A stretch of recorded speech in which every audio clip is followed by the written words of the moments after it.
Baik, innal hamdalillah wassalatu wassalamu ala Rasulillah. Asyhadu an la ilaha illallah wa asyhadu anna Muhammadan abduhu wa rasuluhu wa ba'du. Kembali kita hadiri majelis ilmu. Hari ini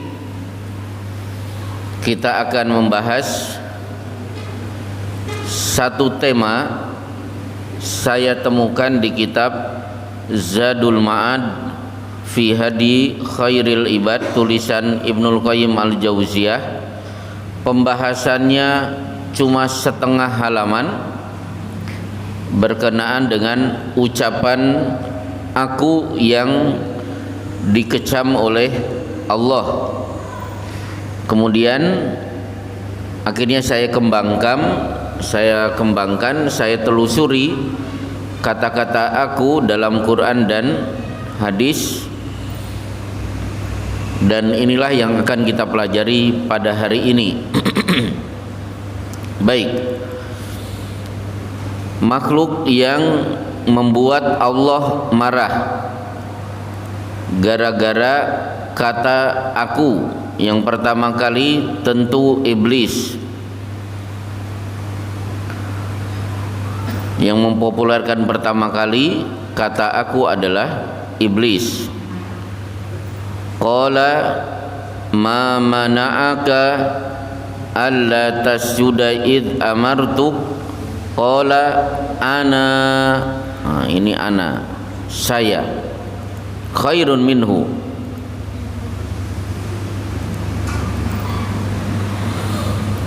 Apa yang menghalangimu untuk bersujud kepada Adam di waktu aku menyuruhmu? Menjawab iblis, aku lebih baik daripadanya. Engkau ciptakan aku dari api, sedang dia engkau ciptakan dari tanah. Perbedaan mencolok antara Ibrahim dan iblis ketika dua-duanya sama-sama mendapatkan perintah. Ibrahim instruksi dari langit berat, dia harus menyembelih anaknya Ismail. Sementara iblis diberi instruksi untuk sujud kepada Adam. Kenapa dua makhluk ini berbeda sikap? Iblis menolak untuk sujud kepada Adam, sementara Ibrahim perintahnya jauh lebih berat, menyembelih Ismail. Ternyata dia bisa laksanakan dengan baik, karena ketika Ibrahim diperintah oleh Allah, yang dia pikir, siapa yang nyuruh saya? Tapi kalau iblis, analisanya perintahnya apa? Bedakan gaya berpikir iblis dan Ibrahim. Kalau Ibrahim yang nyuruh nyembelih anak saya Ismail, siapa? Allah, selesai kalau Allah yang nyuruh. Tapi kalau iblis, perintahnya apa? Bukan yang nyuruh saya sujud kepada Adam, siapa? Baik, gara-gara ana inilah akhirnya wa kana minal kafirin, vonis dari Allah. Semenjak itu muncul vonis kafir pertama kali dari Allah untuk makhluknya.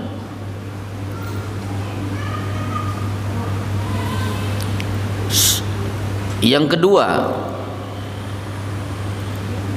Fir'aun.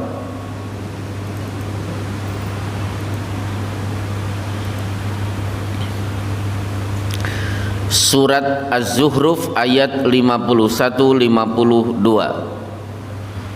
Wa nada Fir'aunu fi qaumihi qala ya qaumi alaysa li mulku Misra wa hadhil anharu tajri min tahti afala tubsirun am ana.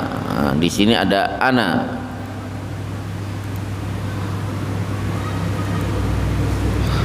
khairun min hadzal ladzi huwa mahinu wa la yakadu yubin. Fir'aun berseru kepada kaumnya, wahai kaumku, bukankah kerajaan Mesir ini kepunyaanku? Bukankah sungai-sungai ini mengalir di bawahku, di bawah kekuasaanku maksudnya? Apakah kalian tidak melihatnya? Bukankah aku lebih baik dari orang hina ini? Jadi Fir'aun menaikkan dirinya, kemudian merendahkan Musa dengan kata mahinun, orang hina. Baik, akhirnya kata-kata ana dari Fir'aun berlanjut, dan ini cukup terkenal. Fa'arahul ayatal kubra fakadzdzaba wa asa thumma adbara yas'a fahasyara fanada faqala ana rabbukumul a'la. Lalu Musa memperlihatkan kepada Fir'aun mukjizat yang besar. Kemudian Fir'aun berpaling seraya berusaha menantang Musa. Maka dia mengumpulkan pembesar-pembesarnya, lalu berseru memanggil kaumnya seraya berkata, aku Tuhanmu yang paling tinggi. Padahal itu diucapkan Fir'aun setelah melihat mukjizat yang diperlihatkan oleh Nabi Musa. 2 kali Fir'aun mengeluarkan kata ana.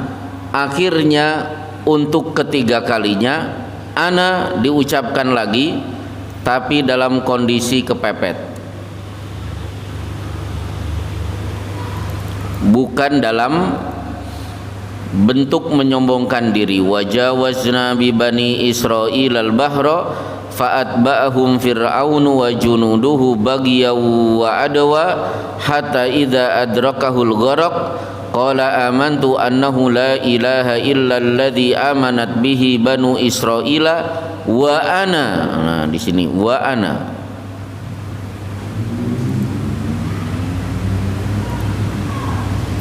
Minal muslimin, dan kami memungkinkan Bani Israel melintasi laut, lalu mereka diikuti oleh Fir'aun dan bala tentaranya karena hendak menganiaya dan menindas, hingga bila Fir'aun telah hampir tenggelam, berkatalah dia, bukan sombong tapi apa? Aku beriman bahwa tidak ada ilah yang berhak diibadahi melainkan ilah yang diimani oleh Bani Israel, dan ana lagi, aku termasuk bagian dari kaum muslimin.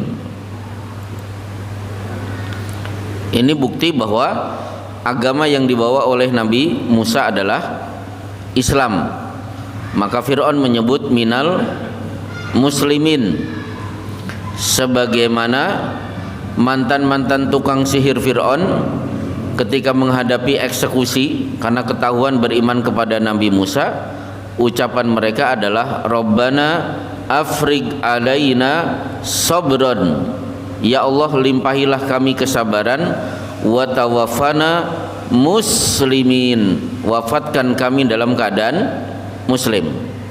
Jadi kematian di depan mata, mereka mantap dengan Islamnya. Ini mantan tukang sihir Fir'aun. Sementara Fir'aun juga mantap dengan keislamannya, tapi sayang nyawa sudah di tenggorokan. Baik, berarti iblis, Fir'aun. Kemudian saya dapatkan lagi ana keluar dari mulut Raja Namrud.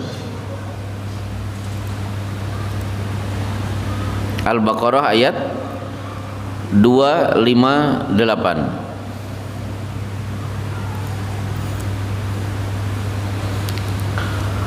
Alam tara ilal ladzi hajja Ibrahim fi rabbih an atahu Allahul mulk idh qala Ibrahimu rabbiyal ladzi yuhyi wa yumit qala ana uhyi wa umit.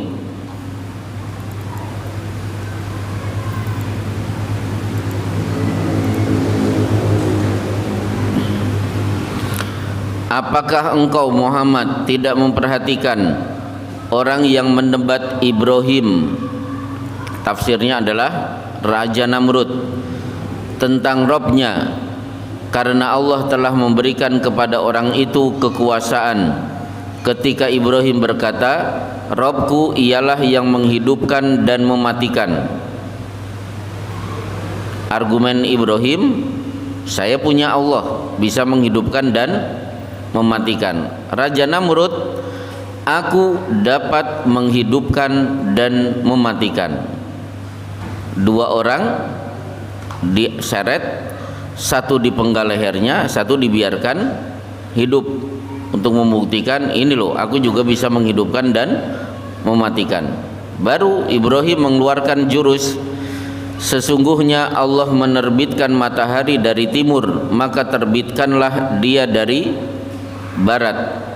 Lalu heran terdiamlah orang kafir itu, dan Allah tidak memberi petunjuk kepada orang-orang yang dolim. Berarti di meja debat Ibrahim menang, Raja Namrud kalah. Karena kalah, dia keluarkan jurus. Nah, ini yang sering disebut, ada istilah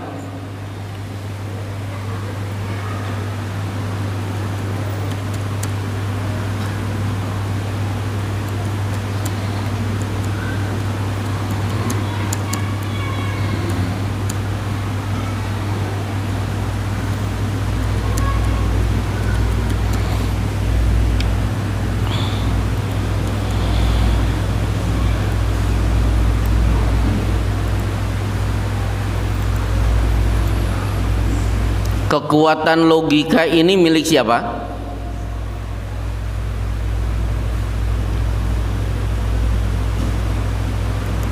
Ini tatapan kosong semuanya. Nah, kalau logika kekuatan milik siapa?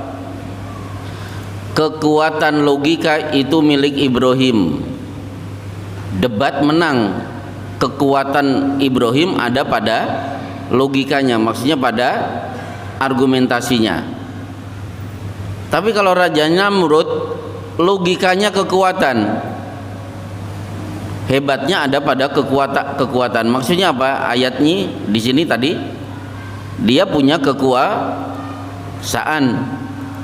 Akhirnya Ibrahim diseret, kemudian dibakar di atas tumpukan kayu bakar.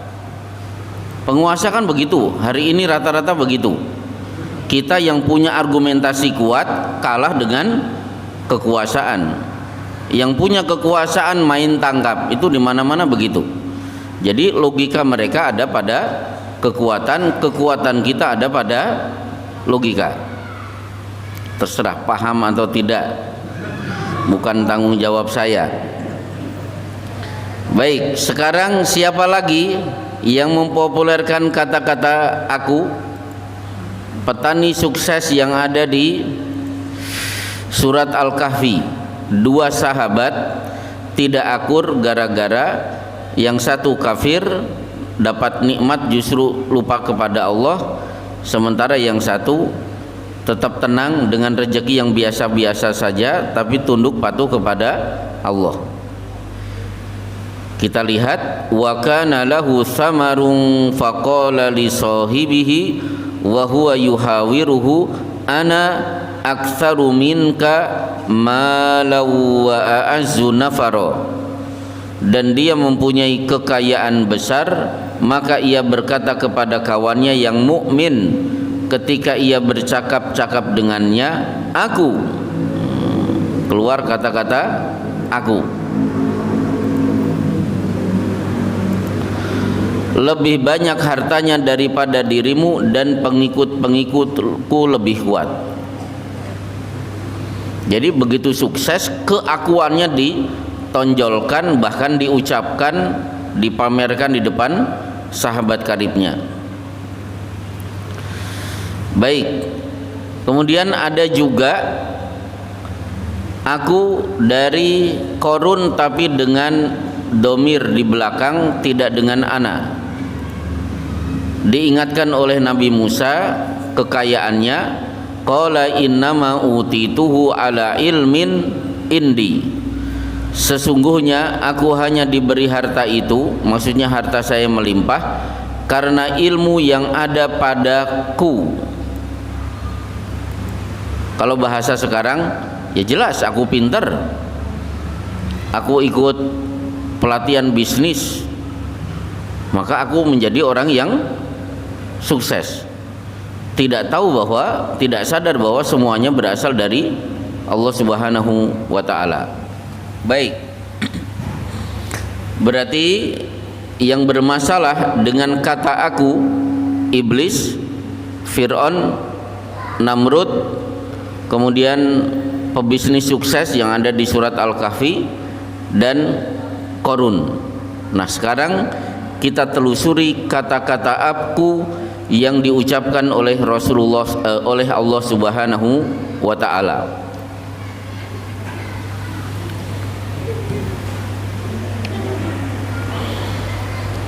Sebelumnya perlu saya sampaikan, hanya ada dua nabi yang telinganya betul-betul mendengar suara Allah. Satu Nabi Musa, itu pun hanya 2 kali. Yang kedua Rasulullah SAW sekali pada peristiwa Isra dan Mi'raj. Baik, Allah mengatakan ana di hadapan Musa alaihissalam.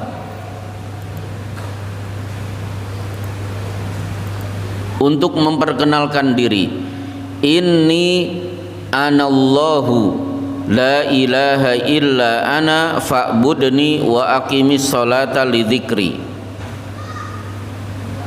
Jadi Musa bingung, ini suara dari siapa? Akhirnya Allah langsung berfirman, inni anallah. Jadi kata-kata ana dari Allah sebagai cara untuk memperkenalkan dirinya kepada Nabi Musa. Ternyata beberapa kali, tidak hanya di surat Toha, ini surat Toha 11 sampai 14, diulangi lagi di surat Al-Qasas ayat 30, inni anallahu rabbul alamin. Aku adalah Allah, Rabb semesta alam. Diulangi lagi di surat An-Naml ayat 9, ya Musa innahu ana Allahu al-aziz al-hakim.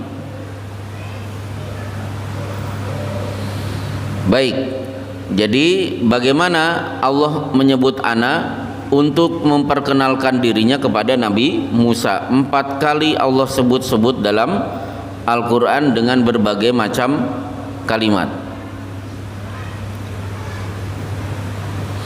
Yang kedua, gaya Allah menyebut dirinya dengan ana untuk menunjukkan hak Allah di hadapan hambanya. Yunazzilul malaikata birruhi min amrihi ala may yasha'u min ibadihi an angdiru annahu la ilaha illa ana fattakun. Peringatkanlah olehmu sekalian bahwasanya tidak ada ilah yang berhak diibadahi melainkan aku. Jadi untuk menunjukkan hak Allah, maka hendaklah kamu bertakwa kepada aku. Banyak ayatnya berbunyi begitu di surat Al-Anbiya ayat 15. Ini Al-Anbiya. Wa ma arsalna min qablika mir rasulin illa nuhi ilaihi annahu la ilaha illa ana. tidak ada ilah yang berhak diibadahi kecuali aku, maka ibadahilah aku. Jadi yang pertama untuk mengenalkan dirinya, yang kedua untuk menunjukkan hak Allah yang harus diibadahi. Kemudian kata-kata ana diucapkan oleh Allah untuk menunjukkan kekuasaan Allah, kehebatan Allah. Wa ana a'lamu bima akhfaitum wa ma a'lantum. Aku lebih mengetahui apa yang kamu sembunyikan dan apa yang kamu nyatakan. Aku lebih tahu daripada kalian. Menunjukkan kekuasaan lagi, kataballahu la aglibanna ana wa rusuli. Allah telah menetapkan aku dan rasul-rasulku pasti menang. Ini gaya ketiga. Gaya keempat, Allah mengungkapkan kata ana atau aku untuk menunjukkan kasih sayangnya kepada hambanya. Ma yubaddalul qawlu ladayya wa ma ana bidhallamil lil abid. Aku sekali-kali tidak mendolimi hamba-hambaku. Kan menunjukkan rasa kasih sayang kepada makhluknya. Ada lagi di surat Al-Hijr, ana al-ghafur ar-rahim.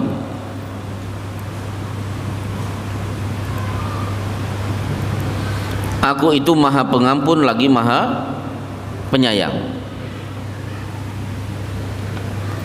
Di surat Al-Baqarah 160, wa ana at-tawwabu ar-rahim. Aku maha penerima taubat dan maha penyayang. Baik. Sekarang kelompok selanjutnya, bagaimana Rasulullah Shallallahu Alaihi Wasallam mengucapkan kata-kata aku. Untuk apa Rasulullah menunjukkan keakuannya yang ditampilkan dengan kalimat. Surat Al-Kahfi ayat 110, berarti ayat terakhir. Qul innama ana basyarum mithlukum. Katakanlah wahai Muhammad, sesungguhnya aku. Siapa aku? Rasulullah Shallallahu Alaihi Wasallam. Hanya seorang manusia seperti kalian. Saya dan kalian sama-sama makan karena lapar, sama-sama pengen tidur, sama-sama capek, sama-sama pengen istirahat. Rasulullah juga pernah putus asa, Rasulullah juga pernah tersinggung. Yang membedakan apa? Ini yang diwahyukan. Pembeda aku dengan kalian, yang aku dengan kalian itu sama-sama manusia, perbedaannya ada pada wahyu. Rasulullah mengungkapkan kata ana. Baik. Kemudian kembali Rasulullah mengakukan dirinya sendiri untuk menunjukkan identitas. Qul inna salati wa nusuki wa mahyaya wa mamati lillahi rabbil alamin la syarika lahu wa bidzalika umirtu wa ana awwalul muslimin. Dan aku adalah orang yang pertama-tama menyerahkan diri kepada Allah. Berarti status muslim di garda terdepan adalah Rasulullah Shallallahu Alaihi Wasallam. Siapa yang paling benar Islamnya? Wa ana awwalul muslimin. Ada lagi, ini terkenal ayatnya. Qul hadihi sabili ad'u ilallahi ala basiratin ana.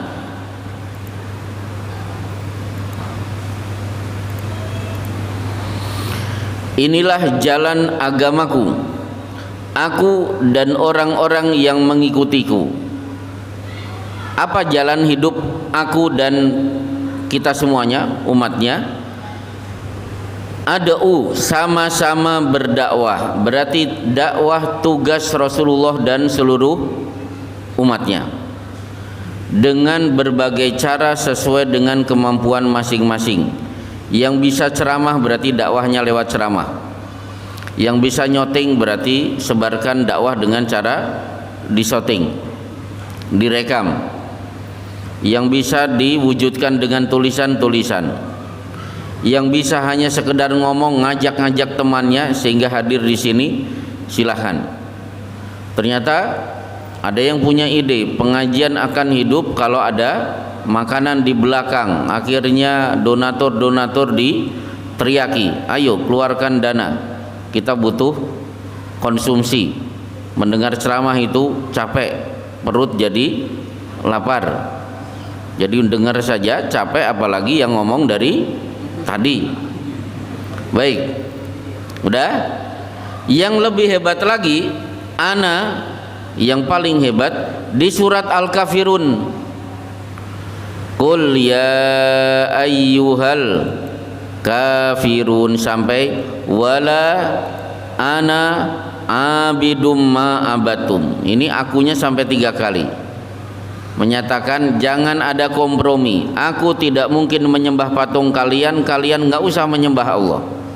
Buat apa kalian menyembah Allah kalau kalian masih menyembah patung? Ini sikap tegas Rasulullah dengan kata-kata aku.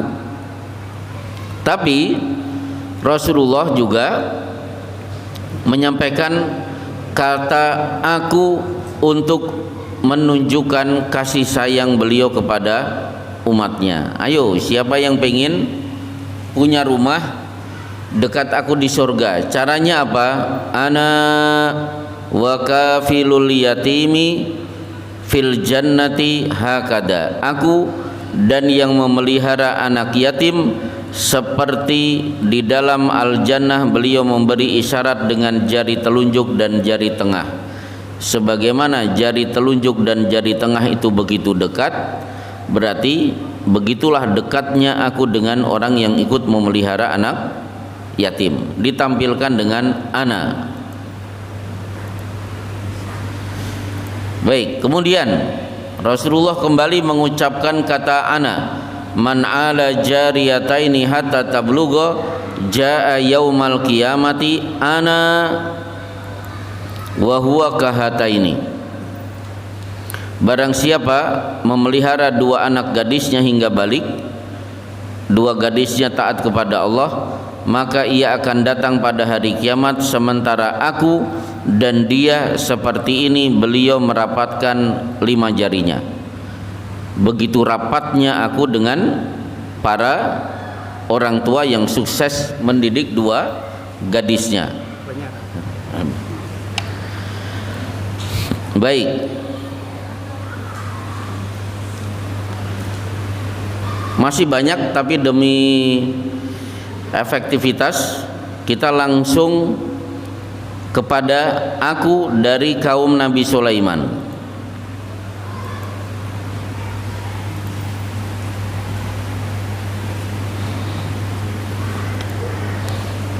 Nabi Sulaiman sedang rapat. Biar Ratu Bilqis tunduk kepada aku. Ayo, siapa di antara kalian yang bisa memindahkan kerajaan Ratu Bilqis yang ada di Saba? Saba itu berarti Yaman, di sini di Palestina.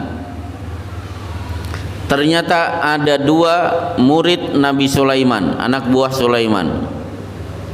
Coba kita lihat. Qala ifritun minal jinni ana atika bihi qabla an takuma min maqamika wa inni alaihi laqawiyyun amin. Qala alladhi indahu ilmun minal kitab ana atika bihi qabla an yartadda ilaika tarfuk. Pelan-pelan. Berkata ifrit dari golongan jin, aku akan datang kepadamu dengan membawa singgasana itu kepadamu sebelum kamu berdiri dari tempat dudukmu. Jadi ifrit mengakukan dirinya, saya siap, aku siap. Singgasana Bilqis tahu-tahu sudah di Palestina dari Yaman. Berapa lama sebelum kamu berdiri dari tempat dudukmu? Kita buka tafsir. Tafsirnya adalah duduknya Musa, maksudnya duduknya Musa dari pagi sampai waktu zuhur untuk ngantor melayani umatnya. Ya kira-kira kalau bapak-bapak ngantor jam berapa? Pagi-pagi? Jam 7 atau 8? Dah pura-puranya jam 8. Zuhur jam 12. Berarti aku siap cukup 4 jam. Kerajaan Bilqis dari Yaman ke Palestina sudah ready di sini. Akhirnya Nabi Sulaiman nanya lagi, ayo siapa lagi yang siap? Nah, baru ada yang usul, sesungguhnya berkatalah seorang yang mempunyai ilmu. Maksudnya apa? Ulama. Berarti ada ulamanya Nabi Sulaiman menawarkan diri. Aku akan membawa singgasanamu itu kepadamu sebelum matamu berkedip. Cukup satu kedipan mata, kerajaan Bilqis sudah ada di sini. Berarti nggak usah 4 jam. Pertanyaannya, kok bisa? Kita buka tafsir. Ternyata ulama ini tidak usah gotong-gotong, cukup berdoa, di mana doa itu diawali dengan kalimat yang membuat Allah pasti akan mengabulkan doa itu. Apa kalimatnya? Ini, bapak-bapak kalau ingin doanya dikabulkan, awali doa itu dengan Allahumma inni as'aluka anni ashhadu annaka anta Allahul ladzi la ilaha illa anta al-ahad as-samad alladzi lam yalid wa lam yulad wa lam yakul lahu kufuwan ahad. Ini juga pernah diucapkan seorang sahabat sampai Rasulullah bersumpah, demi Allah doa dia tidak mungkin ditolak. Betul. Selesai mengucapkan kalimat ini, minta kerajaan Bilqis dipindah, satu kedipan mata tiba-tiba kerajaan sudah di depan kerajaan Sulaiman. Berarti kata-kata ana dari jin ifrit dan ana dari ulama tadi bukan menunjukkan kesombongan, tapi apa? Menunjukkan tanggung jawab. Demi takluknya Bilqis, saya siap untuk membantu Sulaiman memindahkan kerajaan Bilqis di depan kerajaan Sulaiman. Baik. Kemudian aku dari Zulaiha.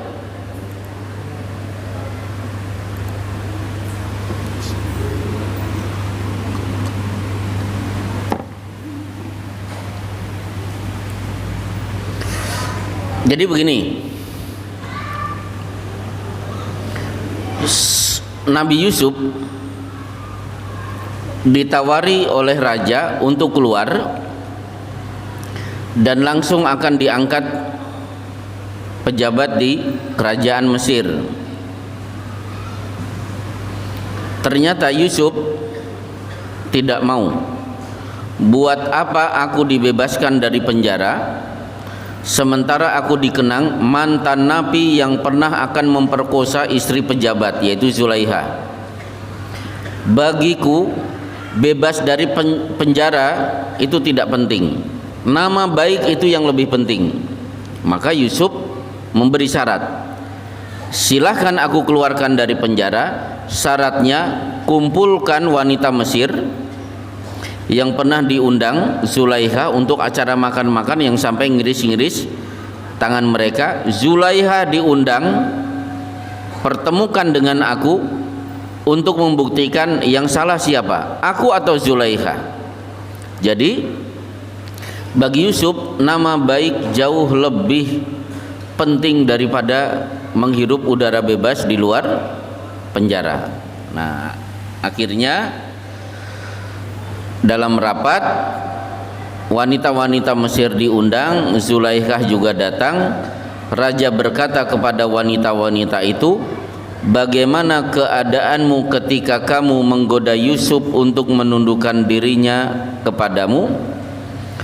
Mereka berkata, hasya lillah, maha sempurna Allah, kami tiada mengetahui sesuatu keburukan daripadanya. Berarti wanita Mesir sepakat Yusuf itu orang baik. Baru berkata istri Al-Aziz.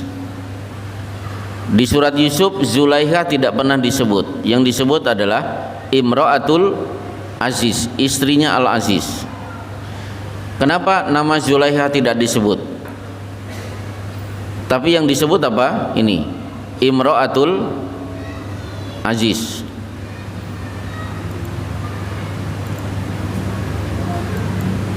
Jawabannya, kelakuan jelek perempuan itu akan menyeret jeleknya nama suami.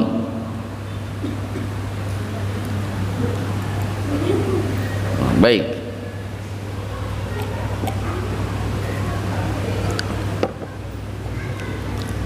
kita lihat sekarang, jelaslah kebenaran itu, akulah yang menggodanya untuk menundukkan dirinya kepadaku, dan sesungguhnya dia termasuk orang-orang yang benar.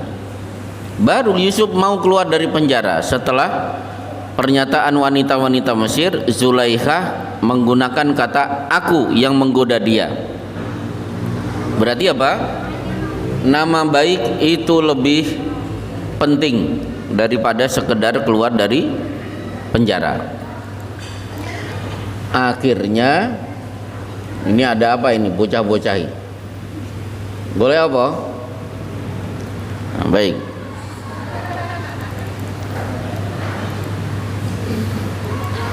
Baru terakhir endingnya, ungkapan aku yang tidak disukai Rasulullah Shallallahu Alaihi Wasallam. Jabir bin Abdullah, ataitu Nabiyya sallallahu alaihi wasallam fadafaqtul baba faqala man hada faqultu ana faqala ana ka'annahu karihaha. Aku mendatangi Nabi sallallahu alaihi wasallam, lalu aku mengetuk pintu. Beliau bersabda, siapa ini? Aku berkata, aku. Beliau bersabda, aku, seolah beliau tidak menyukainya. Jadi kalau ditanya siapa, sebutkan nama jelas yang dikenal oleh si pemilik rumah. Tidak boleh mengucapkan kata aku. Aku silahkan, tapi setelah itu sebut namanya. Seperti Rasulullah pernah berbinar, man hada, siapa ini? Ana Ummu Hani, marhaban bi Ummi Hani. Jadi aku disebutkan namanya Ummu Hani. Abu Dar pernah ngetuk pintu, man hada, siapa ini? Ana Abu Dar, marhaban bi Abi Dar. Tapi kalau aku kan nggak jelas. Aku yang dimaksud siapa? Apalagi kalau bikin kesel, kasih tahu nggak ya? Nah, itu lebih tidak bagus lagi. Ayo tebak, suara seindah ini kok tidak kenal. Orang seperti ini nggak usah disambut, pintu kalau bisa langsung dikunci. Biarkan dia pulang dengan kekecewaan. Baik, selesai inilah aku dalam pandangan Al-Quran dan hadis. Kalau aku menunjukkan kesombongan tidak boleh, tapi aku untuk memperkenalkan dirinya seperti Allah kepada Nabi Musa silahkan. Aku untuk menunjukkan kasih sayang Allah kepada hambanya silahkan. Baik, kalau ada pertanyaan saya persilahkan. Bagi santri nanti silahkan dibuka kitab Zadul Ma'ad fi Hadyi Khairil Ibad.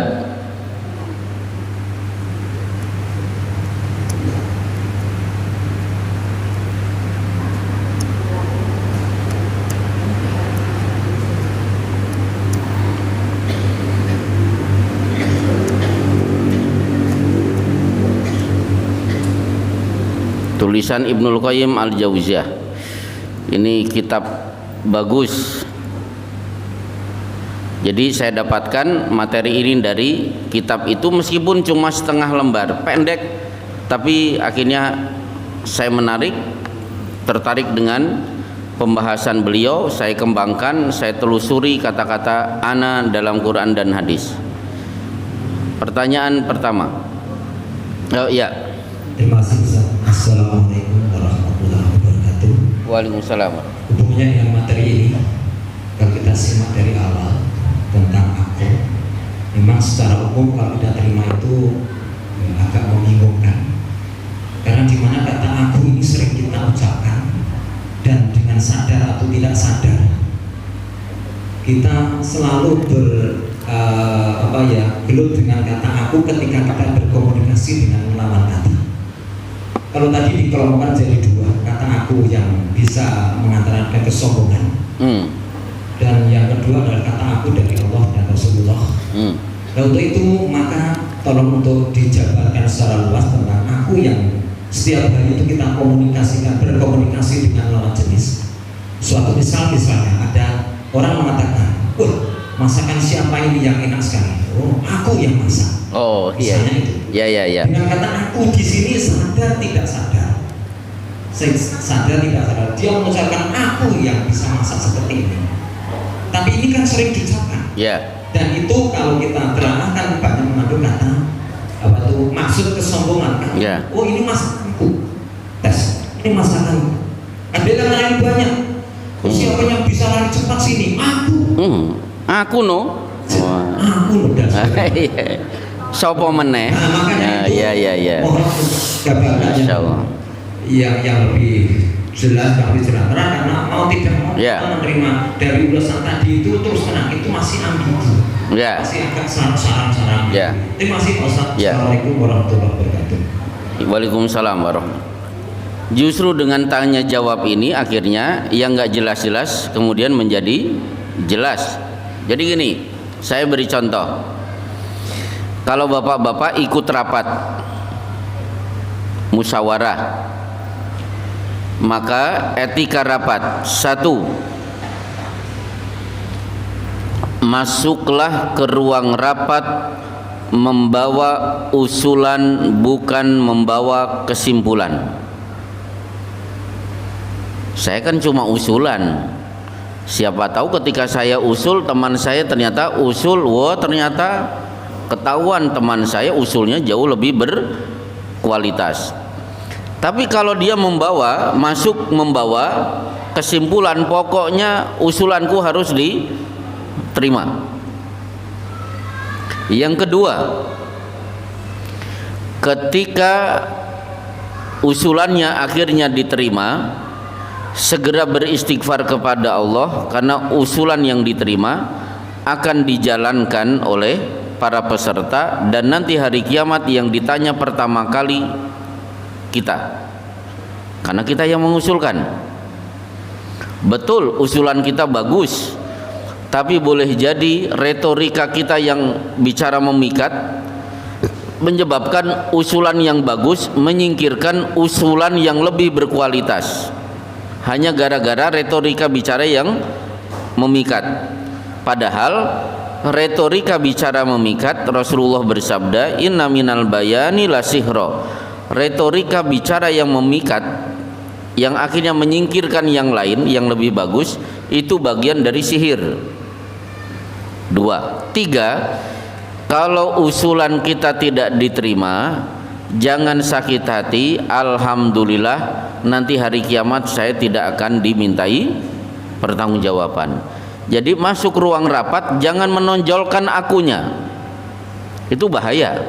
Saya masuk bawa usulan, diterima astagfirullah, ditolak alhamdulillah, saya sudah tidak punya beban apapun nanti pada hari kiamat. Itu contoh. Yang kedua, jawaban kedua yang pernah belajar kitab Fathul Majid, kalau kita memiliki kemampuan apapun, maka nisbatkan terlebih dahulu kemampuan kita kepada Allah yang memberikan anugerah kemampuan itu. Pak, ini kok motornya bagus, punya siapa? Alhamdulillah saya dapat rezeki bisa beli motor ini. Aku no, nah itu gak boleh. Allah dulu disebut. Alhamdulillah saya dapat rezeki bisa beli motor ini. Pak, katanya Bapak anaknya ranking 1 masuk UMPTN, nilainya summa cum laude. Alhamdulillah, setelah saya didik, saya masukkan ke bimbel-bimbel, ternyata hasilnya memuaskan, anak saya nilainya summa cum laude. Jangan menyebutkan loh soalnya anak saya ikut bimbel ini dan itu, coba mentornya siapa, bapaknya siapa, tanpa menyebut nama Allah Subhanahu wa taala. Orang ini terkena pasal ya'rifuna ni'matallahi tsumma yungkirunaha. Mereka sebenarnya tahu nikmat itu dari Allah, tapi diingkari lewat mulut dengan cara tidak menyebutkan nama Allah sama sekali. Bahkan Rasulullah menyebut aja'alta lillahi niddan, berani nantang Allah. Jadi punya kenikmatan Allah tidak disebut, tapi faktor duniawi yang disebut. Aja'alta lillahi niddan, berani kamu nandingi Allah, nantang Allah. Intinya begitu. Jadi intisari dari pelajaran kita pada hari ini, tolong jangan tonjolkan keakuan. Ketika bapak-bapak memiliki modal aku, tetap Allah jangan dilupakan. Selesai. Kelihatannya Pak Sis malah tambah bingung. Ya nggak apa-apa, bingung itu reaksi bagus. Pertanyaan kedua. Ya. Terima kasih. Saya sering mendengar ketika pengantin setelah pengantin didoakan, doanya Allah langit baik, doakan Yusuf dan Siti Zulaikha. Maka akhirnya Yusuf itu beristri dengan Zulaikha. Terima kasih. Baik. Ya Allah, pertautkan kami berdua seperti Engkau tautkan antara Ali dan Fatimah, seperti siapa lagi? Yusuf dan Zulaikha. Baik. Tidak ada satu riwayat sahih Yusuf menikah dengan Zulaikha. Kalau ingin tahu kisah Nabi Yusuf utuh, baca surat Yusuf ayat 4 sampai 100. Saya di Bekasi ada kajian 100 pertemuan membahas khusus pelajaran penting dari kisah Nabi Yusuf. Intinya begini, ending ayat 98, 99, 100. Yusuf bertemu dengan saudara-saudaranya dan orang tuanya. falamma dakhalu alaihi kharru lahu sujada wa qala ya abati hadza ta'wilu ru'yaya min qablu qad ja'alaha rabbi haqqan. Begitu masuk istana, 11 saudaranya, ibu dan bapaknya langsung bersujud. Wahai ayah, ini adalah tafsir mimpi masa kecilku. Ternyata hari ini kalian semuanya bersujud kepada aku.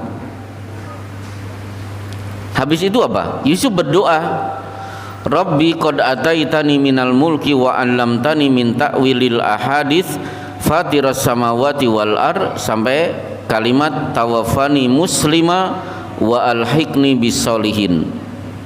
Ya Allah, Engkau sudah tetapkan aku menjadi penguasa di negeri ini. Engkau sudah angkat aku menjadi rasul yang bisa mentakwil mimpi.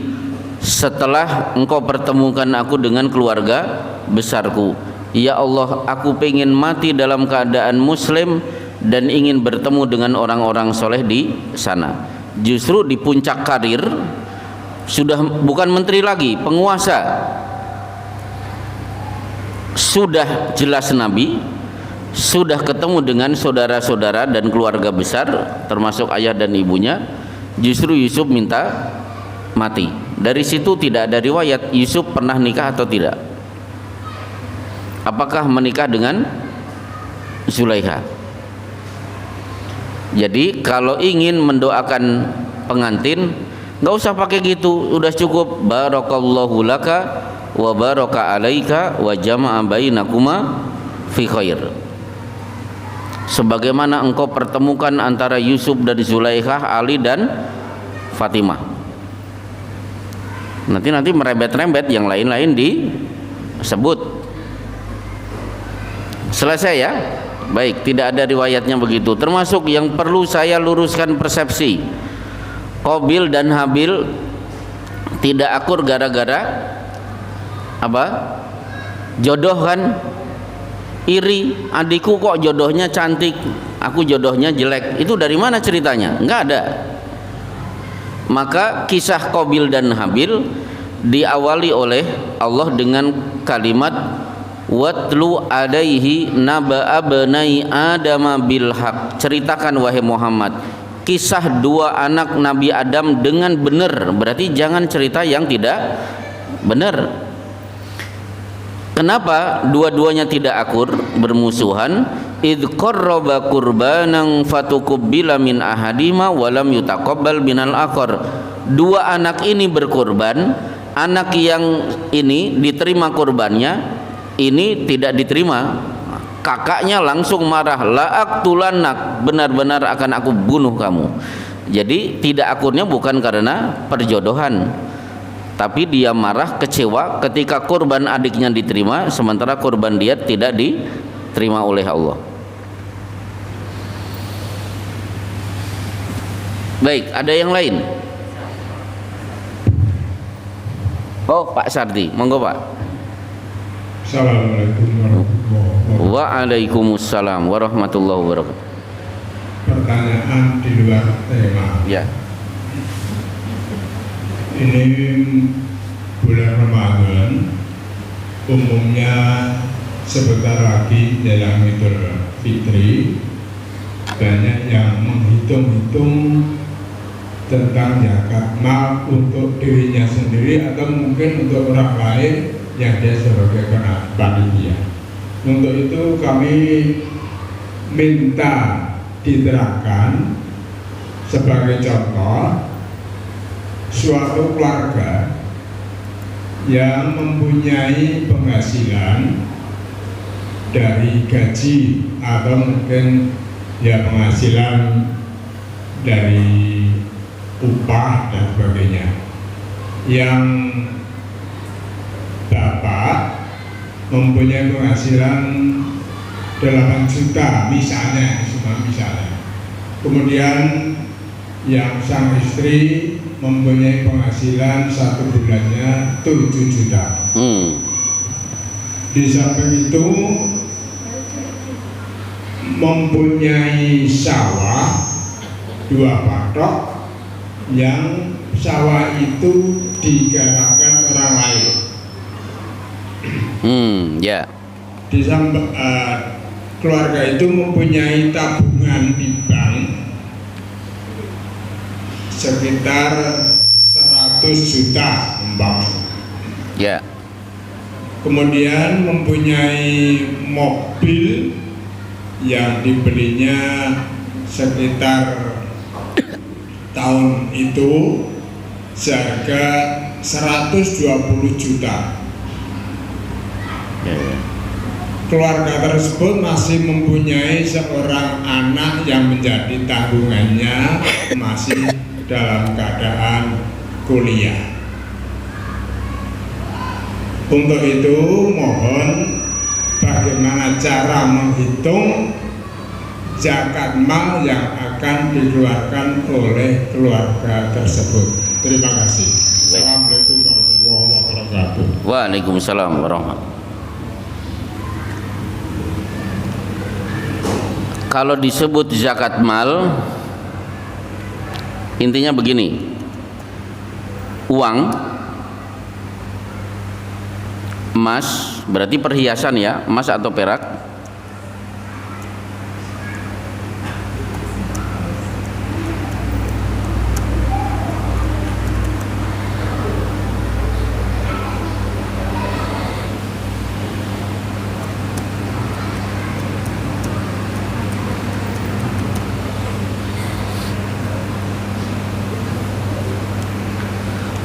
selain ini tidak ada.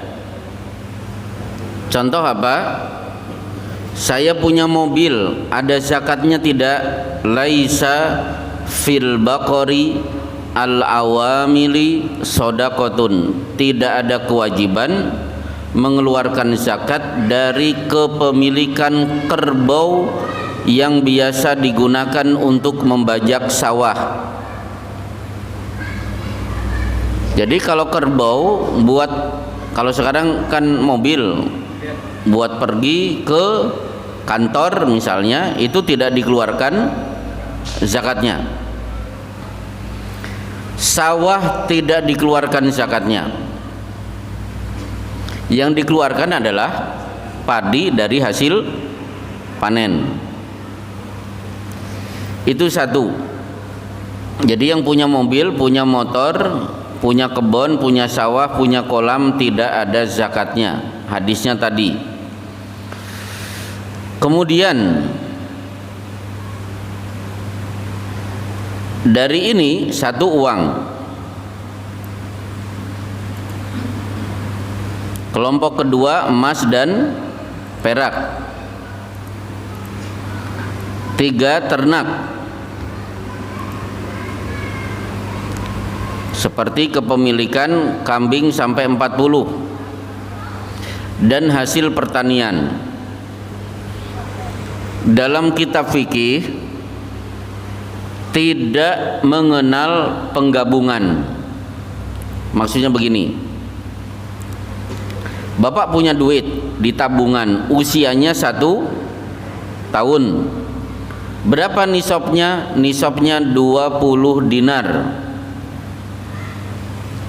Ada yang tahu 1 dinar sekarang kurusnya berapa? Enggak pada punya dinar ya?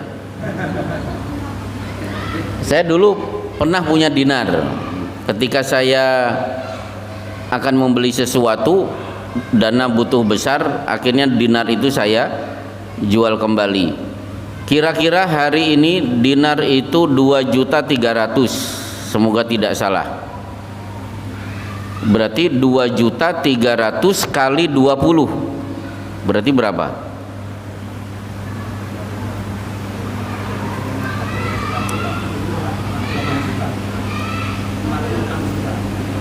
$46. Baik. Berarti yang punya uang di tabungan 46 juta sudah kena zakat 2,5%. Ternyata duitnya tidak 46 juta tapi cuma 40. Nah, emas dan perak, dia punya emas Nisab emas itu kan 85 gram emas. Ternyata emasnya 80 gram.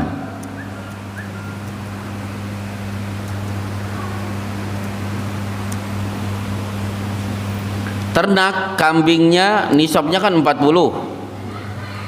Kambingnya ada 35.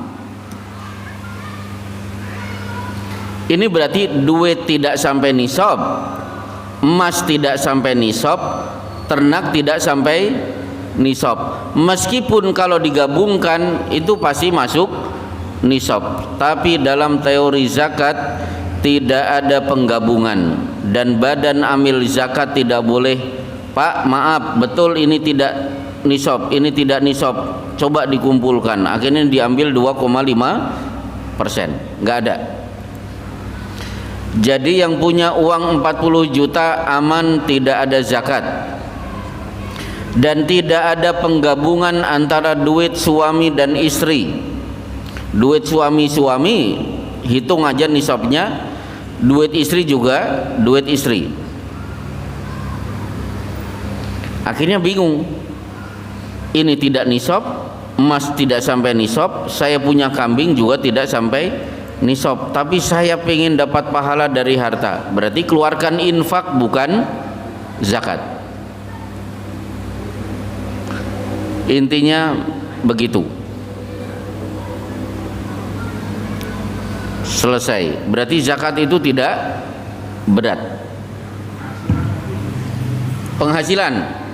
Baik. Untuk penghasilan, Majelis Ulama Indonesia mengikuti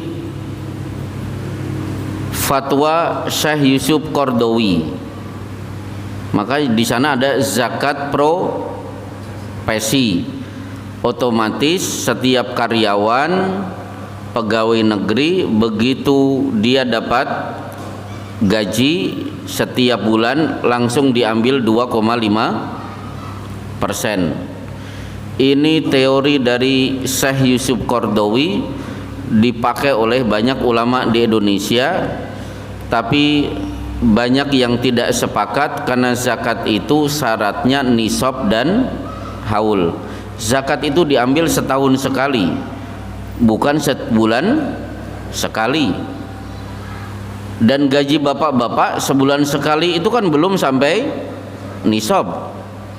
Maka banyak yang menyarankan kalau bisa jangan sebut zakat profesi, tapi infak profesi.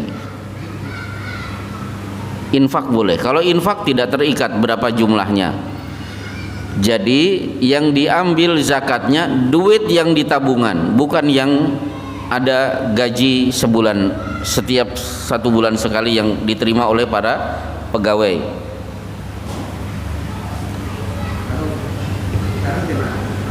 Kalau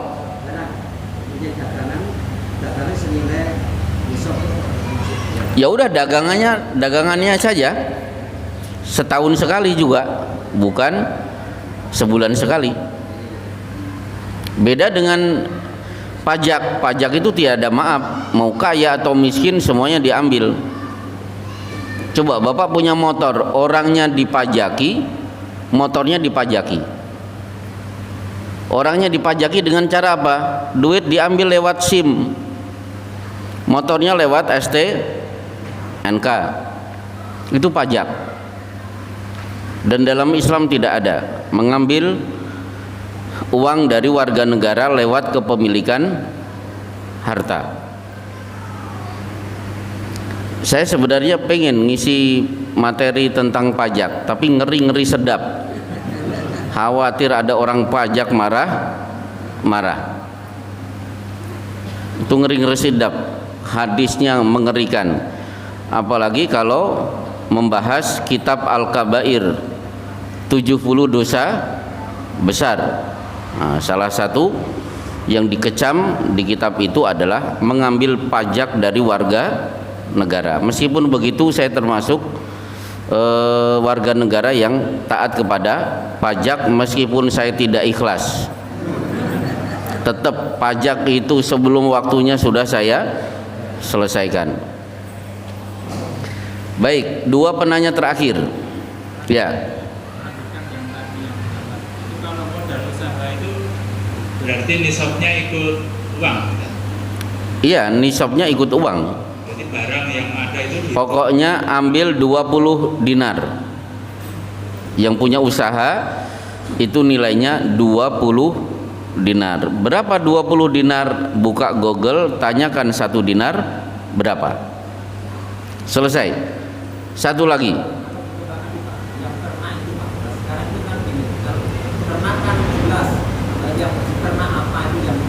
Ya.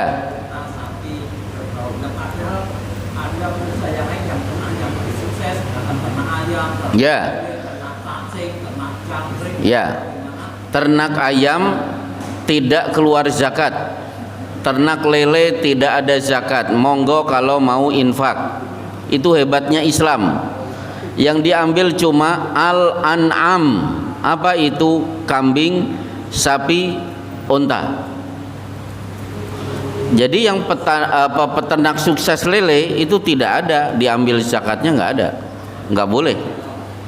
Petani, kalau dia petani cabai nggak ada zakatnya. Yang ada apa? Semua bahan pokok berupa beras, gandum. Jadi yang petani-petani apa? Buah-buahan aman, nggak ada zakatnya.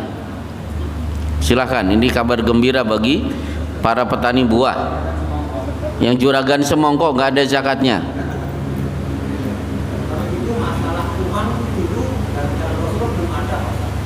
Sudah ada dinar.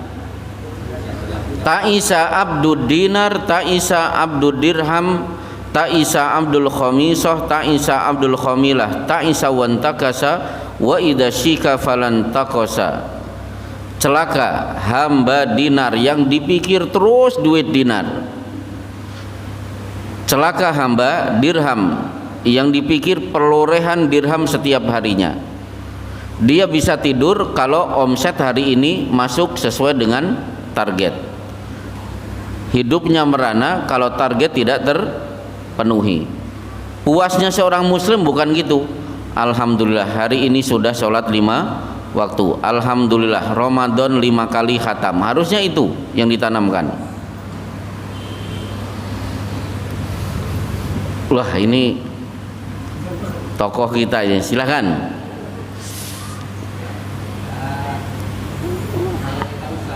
Ya.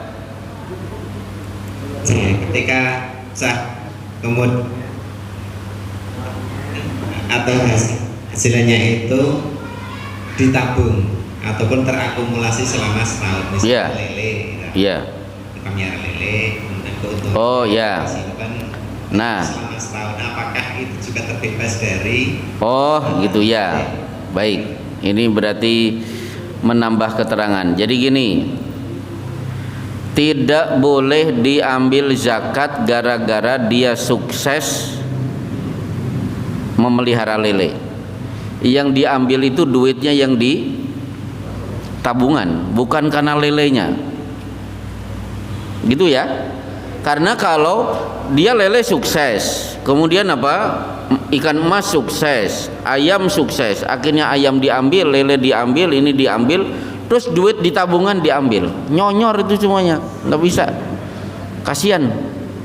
Islam itu tidak begitu. Bahkan kepada Mu'ad bin Jabal Rasulullah memberi peringatan, wattaqi iyyaka wa qaraima amwalihim.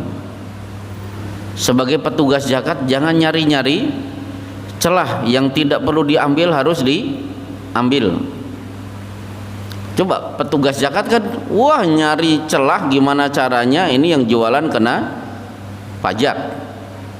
Yang petugas pajak itu dulu kan warteg pun hampir dipajaki, hampir saja diketok palu di Pemprov DKI. Yang punya warung-warung bakso itu banyak didatangi. Gimana caranya warung baksonya kena pajak. Selesai ya Pak ya. Inilah kajian kita. Insya Allah besok pelajaran kita tentang hadis-hadis berkenaan dengan hari Jumat yang jarang diketahui oleh kaum muslimin. Insya Allah cukup, silahkan dinikmati hidangan di belakang insya Allah. Wassallallahu ala Muhammad wa ala alihi wa sahbihi wasallim. Subhanaka Allahumma wa bihamdika asyhadu an la ilaha illa anta astaghfiruka wa atubu ilaik.